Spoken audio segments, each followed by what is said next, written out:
So the UFC heavyweight division definitely fell off over the years, and I want to go over why.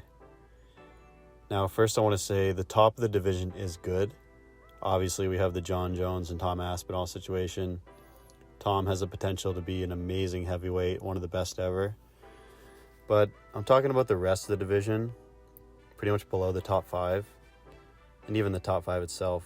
I heard someone mention this. Everyone is excited and amped up about this potential Jones versus Aspinall fight, right?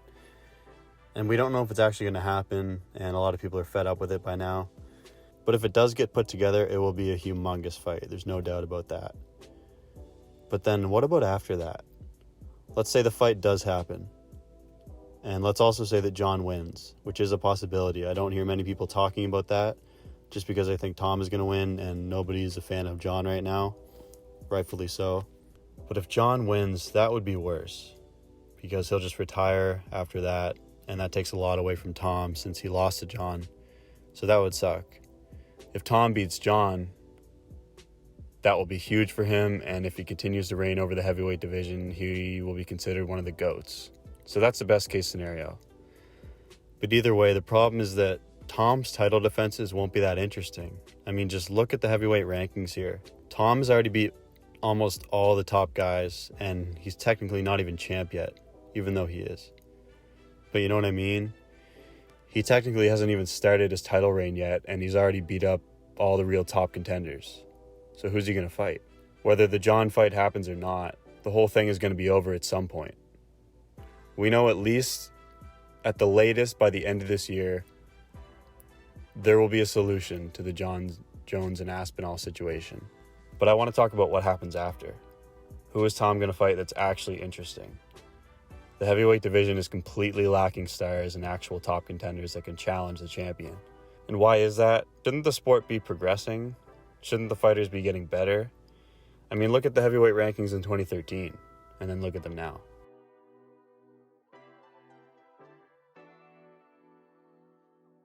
One thing, in my opinion, is maybe the skill isn't the thing that has progressed that much, but just the star power and the interest of the heavyweight division today.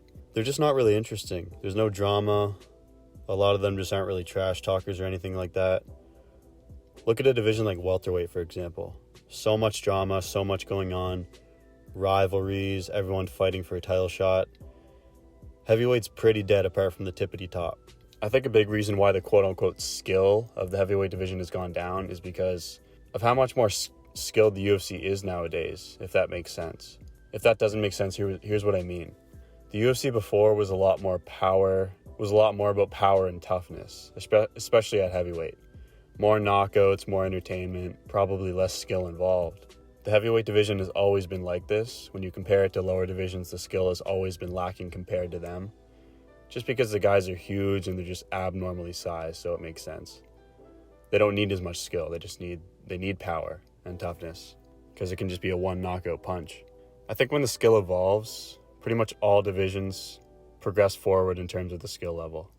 But the heavyweight division lags behind a little, so it almost looks worse than it really is. It's also always been a thing that heavier guys like this usually go towards a different sport like football.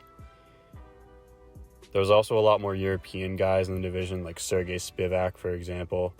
Just guys from other parts of the world that the North American fans just don't really take to naturally. Even if they might be good fighters, we just don't really care about them that much. Steroids are another reason. I'm not saying the whole division was on steroids in the past, but a lot of them were, especially in the early 2010s, when it was just like, do whatever you want. And that was the prime of the heavyweight division that everybody talks about. Obviously, the Brock Lesnar days and all that stuff. Clearly, all those guys were on steroids. Maybe a few of them weren't, but... And nowadays, there's just a lot of flabby, kind of fat guys in the top 15. And that's another thing, too. Just naturally, when you see a guy that looks like that, your mind just thinks he's not good.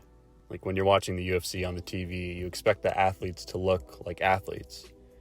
You don't expect them to look like yourself, who's the guy that's eating chips on the couch watching it. So that's another thing. A lot of the guys just don't really look good body-wise, and part of that might be because, they can't really use steroids anymore. I know the drug testing, USADA is not in play anymore, so I don't know what's going on with it. Maybe some of them still find ways to do it, but clearly not as much in the past. There's no question that most of the guys aren't as athletic as they used to be. Literally from rank 7 and under, it's all flabby guys. Above that is some strong athletic guys, but again, most of them have already been beaten by Aspinall. And most of the guys in the top 7 would or already have beat most of the flabby guys below them. So who's going to beat Tom? If Tom's beating these guys and then these guys are beating these guys, what do? It's just very scarce and there's not a lot of competition. That's my opinion on the current state of the heavyweight division and why I think it is the way it is. They definitely need some heavyweight prospects to come in and make things more interesting. They tried with Rebellis to Spain, didn't go so well, but there doesn't seem to be too many more outside the UFC. But we'll see how it goes. I hope Tom ends up ruling the division for a long time, because that'll still be fun, but not a lot of interesting contenders, so I'm not sure. I'm not sure what's going to happen. Let me know what you guys think. Thanks for watching. Consider liking the video if you enjoyed it, and feel free to leave your opinion in the comments.